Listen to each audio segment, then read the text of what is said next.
crime, health scares, and economic woes. With less than a month to go, is Rio ready for the 2016 Olympic Games? We'll discuss who the real winners and losers are today in the stream.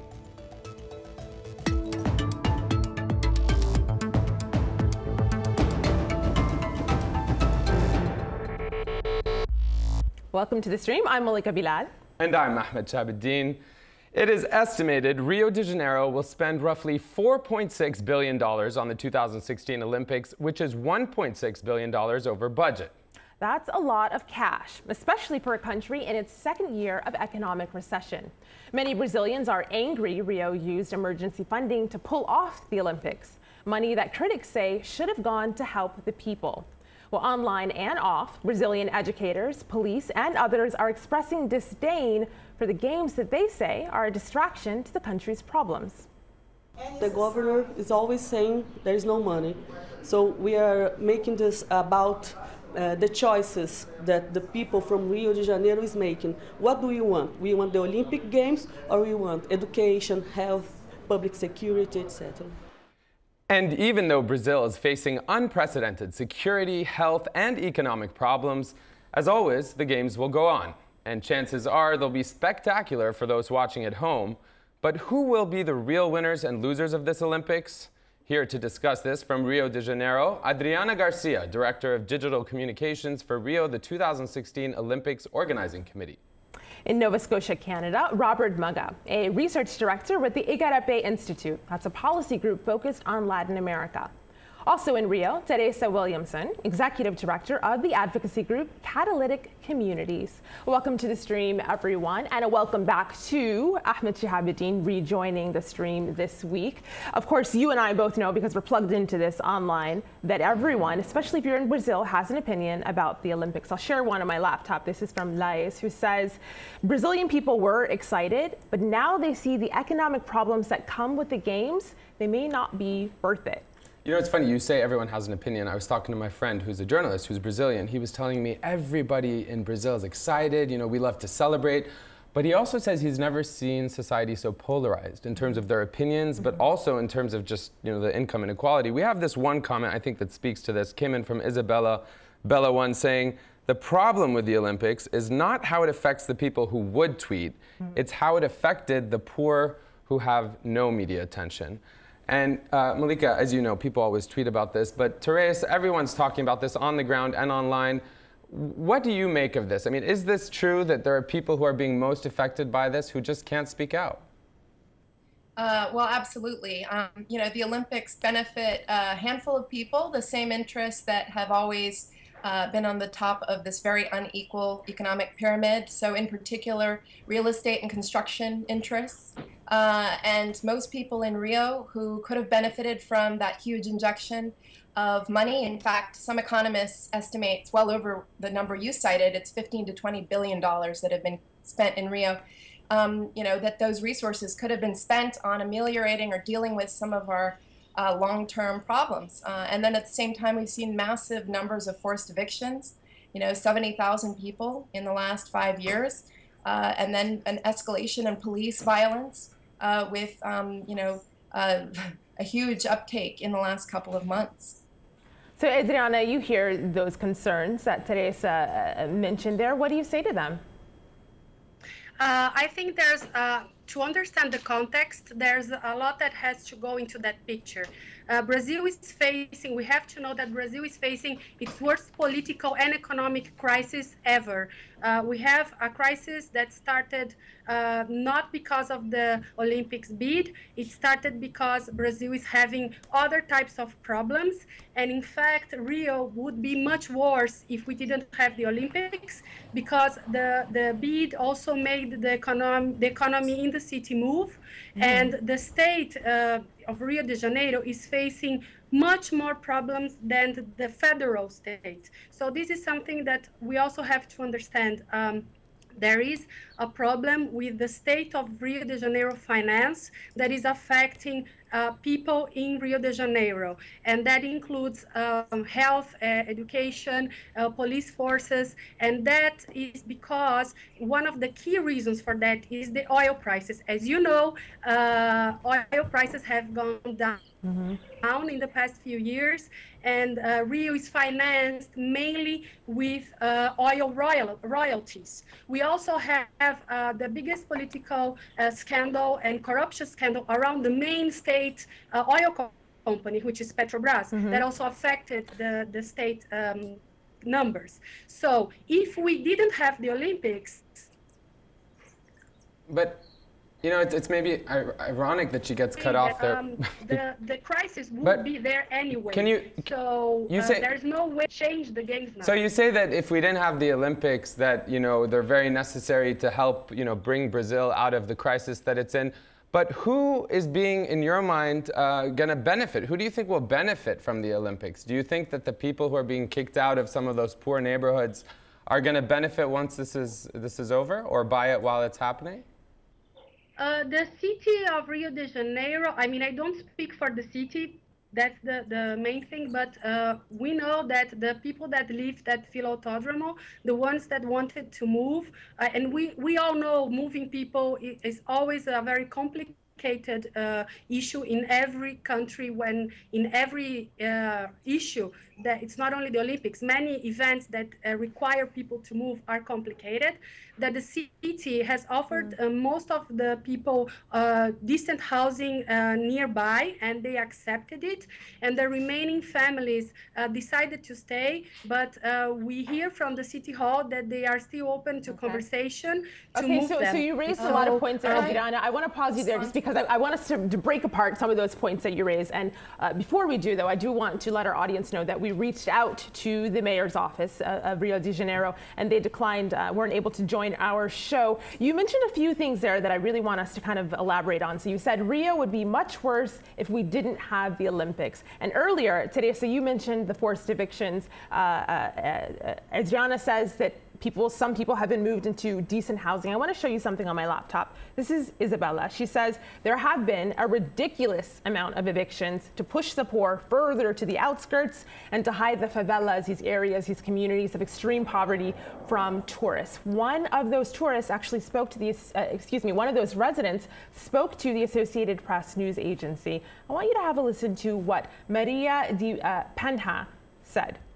Então, para mim, as Olimpíadas foi péssimas, né? Destruiu a minha vida, meu sonho. Eu tinha minha própria casa, agora eu não vou ter mais. Então, para mim, foi muito ruim. Robert, you've been nodding your head there as she spoke. Yeah. What's going through your mind? And I think that in a way, both Teresa and Adriana have some valid points. I mean, we have a political crisis without precedent. We have an economic recession that's worse than we've seen since the 1930s. We've got an interlocking health crisis, and I think many of your listeners have heard of the Zika, but there's also dengue, H1N1, and other things. We have a monumental environmental crisis, and we have a real challenge of crime. And I think the global gaze right now on Rio, especially in the lead up to the Olympics, has really underlined a lot of these latent challenges that have been there that have really come to a head in the last, I'd say, 2 years. But one thing I would say, just to add to this point, there have been over 1.6 million people displaced in Brazil since 2009. I mean, not just from necessarily development projects, but also from natural disasters and violence. And at least 4,500 people we know in Rio, that we know of, that have been displaced as a result of evictions, including the ones that have been discussed around the Olympic venues. These are families, exactly, which you can add 5 people for every family, so roughly 20,000 people, give or take. That's that's a very conservative estimate. The city's estimate, the city's figures are 70,000. Just wanted to. So, but I would say 100,000 people have been estimated in some reports for the Olympics alone. So, in addition to the 70,000, another 30,000 that we haven't even discussed in this particular conversation. And this, I think, speaks to a really big problem, which I think Adriana unintentionally alluded to, which is this distinction between who's responsible for a lot of these large-scale investments. Who's responsible for the social welfare and protection of individuals who are being evicted, voluntarily or involuntarily. We don't actually have in Brazil any kind of centralized or state or city repository of data. What we have are really, really courageous people human rights activists on the front lines who are trying to painstakingly put the pieces together. So I think this speaks to a real crisis, a crisis of information and a lack of data, which I think inhibits a real understanding of just the magnitude of the challenges that are being faced by many people, the poor, principally the poor, who are being pushed into the margins by many of these investments in the Olympics. Robert, I mean, yeah, and I think that lack of access of data is just another characteristic of the lack of management, the mismanagement here that we see, that's responsible for the economic collapse, that's responsible for the political collapse. And the fact that the IOC delivers Olympics to places like Rio, if you look, you know, the London Olympics was great. Even in the case of London, the Olympics were granted in a time of economic success, and then by the end, when the Olympics actually came to pass, the economy there was recession, and the same thing happened in Athens. You can look at Beijing in the long term. I would argue that a city taking on the Olympics is probably a good sign to its people that it's already being mismanaged, because the priorities of that administration are off. Yeah, go ahead.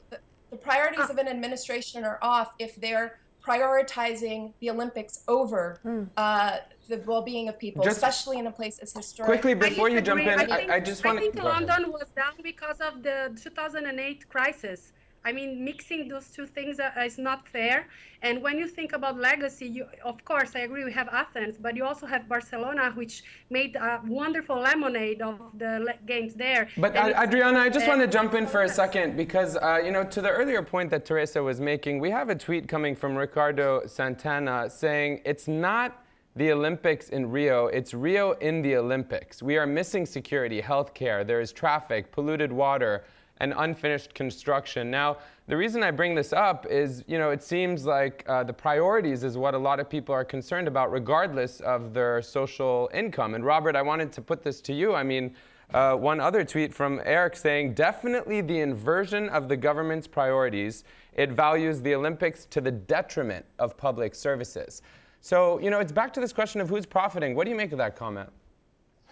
Well, I mean, I think Teresa alluded to some of this in the beginning. There's an interesting study that was done a couple of years ago, just to this point. Oxford University did a review of 17 summer and winter Olympic Games since 1968.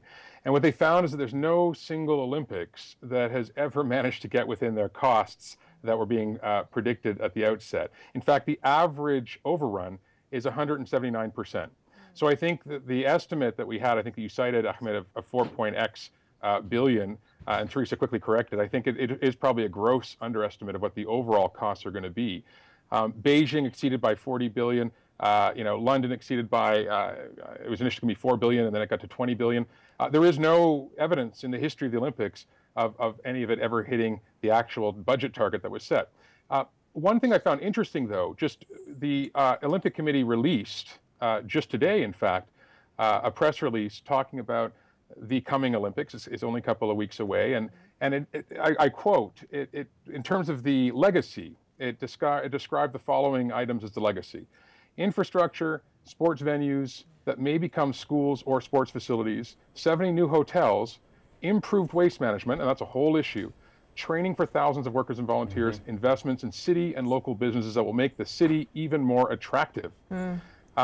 Now, that's interesting. I think it makes for good copy, but it doesn't, I think, get to the point, which is one would hope, and one I think I had hoped in 2009 when Brazil won the Olympics, that there would have been a much bolder legacy oriented around equality, around dealing with concentrated poverty, around managing rights, you know, and at the very least, managing with great delicacy and care the issue of people's rights in those areas where Olympic venues were to be established. And so I Robert, think, sadly, I want to give Adriana a chance to respond to those things you just raised. I mean, you put them out there very nicely, Adriana. Yes, we have to understand that 40% of all the cost of the physical legacy is public-private partnerships. So in comparison to London, London had public money in the organizing committee. the Brazilian organizing committee does not take public money. We are ready. A few months ago, what we heard in the press is that Brazil wasn't going to be able to deliver, that everything wouldn't be finished on time, and there was a lot of criticism around that. Everything is ready or almost ready. But Adriana, that's not true. That's not true. Is that true that everything's ready? All the stadiums, yes, it is. all the stadiums that they set, they're all ready. So the fish tank that they built's ready. Yes. Everything is ready. So it's interesting. The Adriana, velodrome is the last facility, and it's in the finishing details. It has been approved by the federation. So Adriana, you're responding to Ahmed's question there. Ahmed, it's interesting because you're asking, is that true? There's people online that are wondering the same thing. This is Corinne Ray. She says Zika virus isn't contained. She's listing off some things here. She says poor water quality at the beaches is a problem, and venues are still unfinished. So she's raising several issues there. Adriana, what do you think it is about the fact that you say venues are ready and there are things under control that's not being relayed to the public?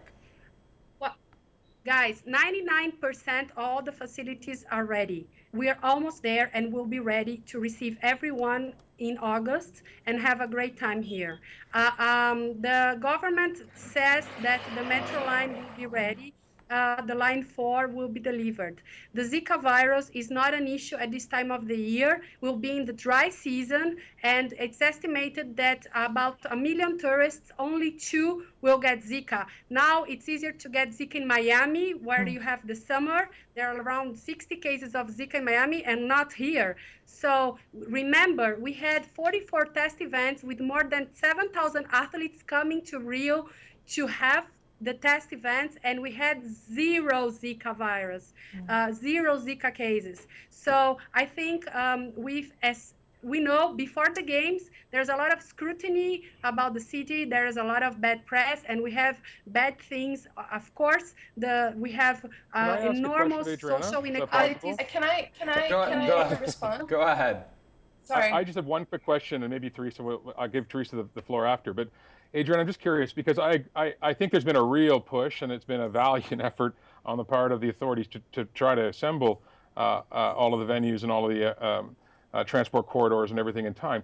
There have been a number of concerns raised due to the quality of some of the construction that's been underway. So although there's been a real push to get the quantity of services out there, real concern about the integrity of some of the buildings, about the collapse of the bike lane, which I know was maybe not directly under your jurisdiction, issues around road quality and potholes emerging, concerns about scaffolding and the nature of the construction. Maybe there's an opportunity just to give us some thoughts on how do you think, because it's been an issue not directly tied to you, but it's been a broader issue in Brazil, and it's tied to the bigger scandals around the larger infrastructure companies that may have been, let's say, cheapening the kinds of investments that they've been paid to put out there. And this may, in fact, have some implications for the integrity of some of the structures that were built. And I'm not sure. So let's let Adriana respond there, and then Teresa, you jump in after. Go ahead, Adriana. That's good.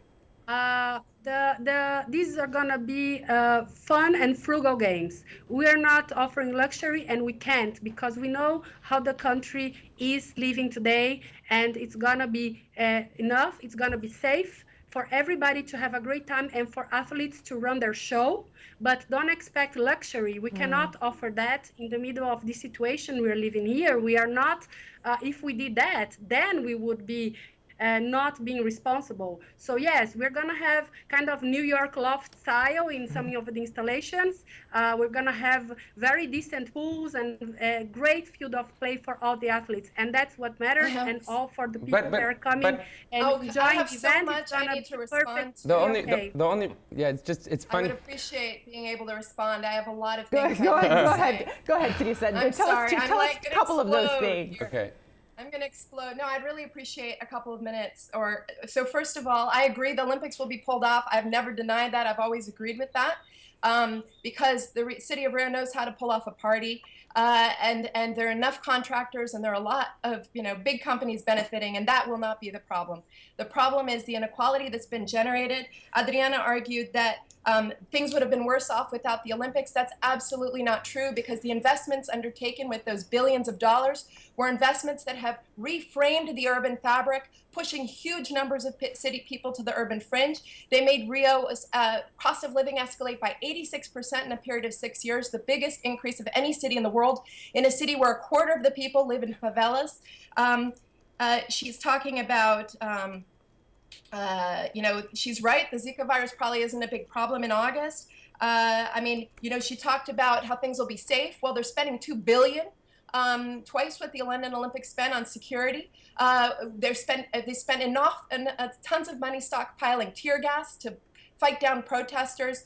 The city's violence in favelas has been escalating in the last month, which I'm sure Rob can speak to. You know, I just, and then finally, she mentions the media center, where the media will be sleeping, their accommodations. They're built on top of, on a quilombo, which is a traditional Afro-Brazilian site where people still live, who practice traditional, you know, and it's actually built on top of a slave cemetery. And the community, all they want is a public space, and the city is denying them a public space for the quilombo after this. So there's so many layers underneath this. It's so complex. There's a whole history of legacy in Rio around slavery and inequality that is being unaddressed. Enough that it could definitely be its own show, Teresa. Right, right. Sorry, I just needed to but she's right to point out. You're right to point out all these layers. And go ahead, Adriana. I know you have a lot you want to respond to, but there's something that's been happening in this conversation that I just want to say. Every time you speak about the possible benefits, it seems as though you're talking about the benefits for the athletes, for the tourists, for everyone who's coming from outside of Brazil.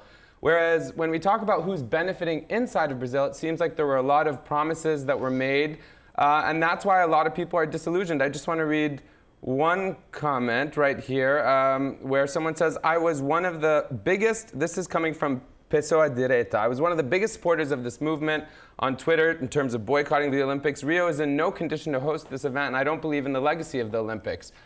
Beyond the legacy of the Olympics, Adriana, all those things that we heard from Teresa, I mean, isn't there a concern that maybe the government is benefiting in terms of the Olympics serving as a distraction, allowing them to build all these things, but the actual people of Brazil themselves may not benefit? And it seems like, you know, a lot of people say that they're not that engaged, that they're going to be watching the soap operas while the rest of the world watches the Olympics.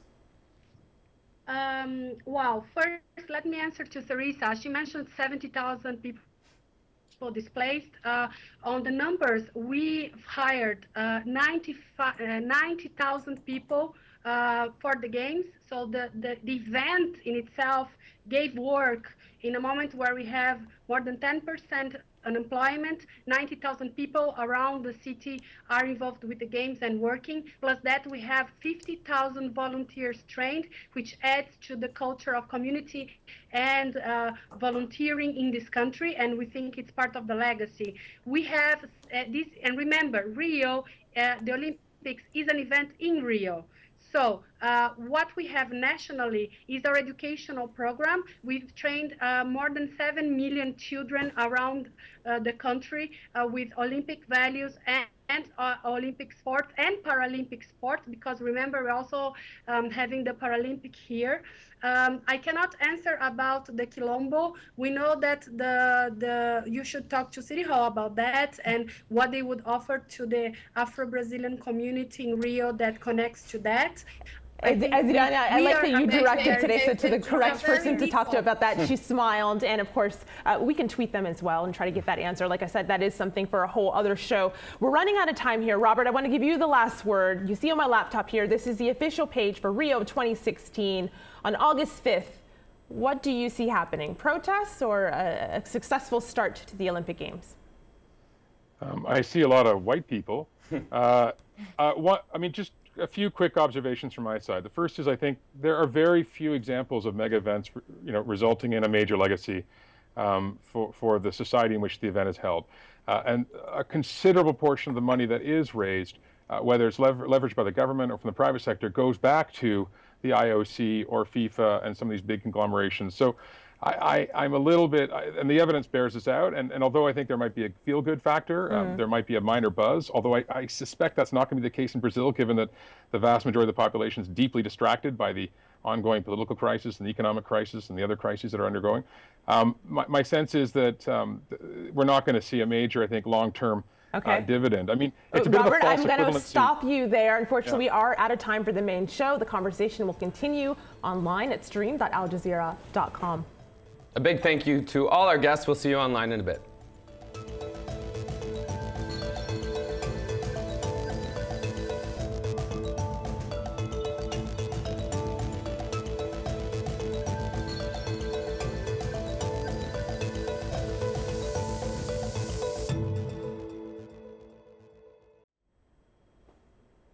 Welcome to the post show. Let's jump right back into the conversation. Robert, I believe you were making a point about your predictions for what might happen. Yeah, so I was simply saying that there's not a great record for mega events around the world. Even those standout cases like Sydney, London, Barcelona, you haven't seen the big dividend, and in some cases they're paying for the legacy as a debt that the society pays for a long time. But one point I wanted to make, since I think security is one of the big issues that's been very much highlighted in the global media, or the lack of security. And I think it is the case that there has been a sharp increase in violence and crime in the state and city of Rio in the last 12 to 18 months, and really quite a significant increase. There's also been an increase in police using violence against citizens, often lethal violence, to the point where we had 65 in the last couple of months, and we're probably on record. Sorry, we've had 645, and we're on record to probably up towards the 1,000 mark. And so there's a real sense right now, I think internationally, that somehow things are falling apart in Rio from a security perspective. And I just want to say two things about this. On the one hand, I think it is the case that there has been a significant increase of violence, especially in low-income areas of the city, favelas as they're described, or informal settlements. But I think there has also been a significant decrease in insecurity over the last 10 years when measured by homicide, violent crime, up to about a 50 to 60% decrease since 2009. And I do think it's important, and this is a message really for our Brazilian audience, that although the situation is really quite difficult, there is a danger that we throw out some of the innovations that have taken place over the last couple of years, that we abandon some of the more progressive aspects of public security, and we return to a very dark, menacing, ruthless policing of the past. And I think it is dark right now. There are real challenges of the police, but there's a real risk that we backtrack, and that would be a real shame in terms of a legacy from the Olympics as well. So, Robert, you said that was more of a message to our Brazilian audience who are tuned in now. I want you all to listen to a Brazilian American who has a message for those who are going to the games. This is Stephanie. Have a look at what she said. Hi, I'm Stephanie. I do think that Rio is ready to host the 2016 Olympics, which I'm actually volunteering at. And I also think that despite the issues with Zika and violence and corruption and infrastructure, they'll be able to pull it together like they did 2 years ago for the World Cup. I mean, it was very successful, and I've been to Rio a few times before. It's not as dangerous or as crazy as the media play it out to be, and it's just beautiful, and if you keep your wits about you, you'll be able to have a great time. She makes us want to go. Go ahead, Rob. Malika, really one small point. Can I add something? The risk right now, let Rob make his small point, and then Adriana, you jump right in. The risk right now, the paradox of the Olympics right now, is that the emphasis of security is very much for the outsider, for the tourist, for the visitor who's coming from abroad. The risk, I think, is that in the redeployment of a vast quantity of police to make the Olympics safe, snug, secure for those coming from abroad, that's at the detriment of many of the parts of the state and the city that are most urgently in need of a legitimate, secure, sort of human rights-oriented, people-centered public security policy. Well, and the real danger right now is the Olympics have been emphasizing the former and not the latter. Sorry.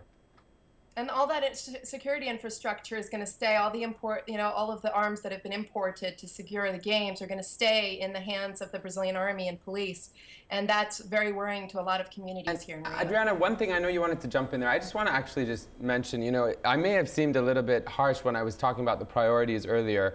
The distinction that, as someone who doesn't understand Brazil as well as you might, that I'm wondering is, I think we can all agree that the games are going to happen. Malika's talked about it. A lot of the comments say that. But I think the question is, okay, they're going to happen. But once they've happened, what's going to be the cost for Brazil at this very, critical time in its history. Everyone talks about transportation being one of the major reasons, and that now it's going to connect the slums to Rio. But it seems like that's what I was referring to earlier when I said that a lot of what they had promised is not actually happening.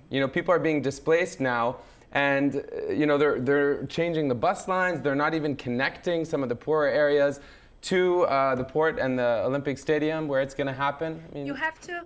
I think there are lots of things. First, Rio will be ready to have a great Olympics here. Remember, we receive more than 1 million people every carnival here. We expect 500,000 people here. So we can do 2 Olympics here in Brazil. Second, the legacy is public transportation and the metro line.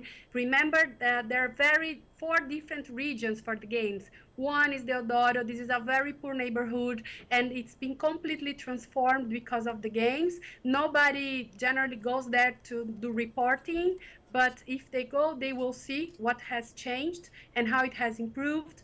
There are a lot of debates among urbanists on what could have done. Yes, okay, but what they decided to do, they did well. We have different types of transportation. Many people will benefit from that. People sometimes here spend 3 hours, 4 hours daily on a bus to go to work. Many of the people from some regions of the city will spend less time to work in Barra and in the city center. The metro line will help and add to that. So that's a legacy. On what regards to what will come after the games, wow, it's up for us Brazilians to decide. 3 of the arenas one arena in the park will become for schools. 3 of them will become centers for international championships and training from top athletes of the world. The main press center and other areas of the park will become a new neighborhood. So we expect a lot of activation around the park area after the games end. And the way we are going to join that global top-notch sports schedule, it's our duty to decide, and our ability to make that happen and to make that legacy go on. I think we also have to say that we have delivered in all types of legacy except from the Bay. We always said that the state has always said, because it's facing enormous amount. This is not true. Amount of trouble. So Adriana, Teresa there says this is not true, and of course that could lead us into another 30 minutes of conversation. Unfortunately, we don't have the time. We don't have the time. We're going to have to get your thoughts online. You can use #AJStream, which is where this conversation will continue. I want to thank our guests, Adriana Garcia, Robert Maga, and Teresa Williamson, for this vibrant conversation. Of course, thanks to the online community and for Ahmed for being back this whole week on this stream. Until next time, we'll see you online.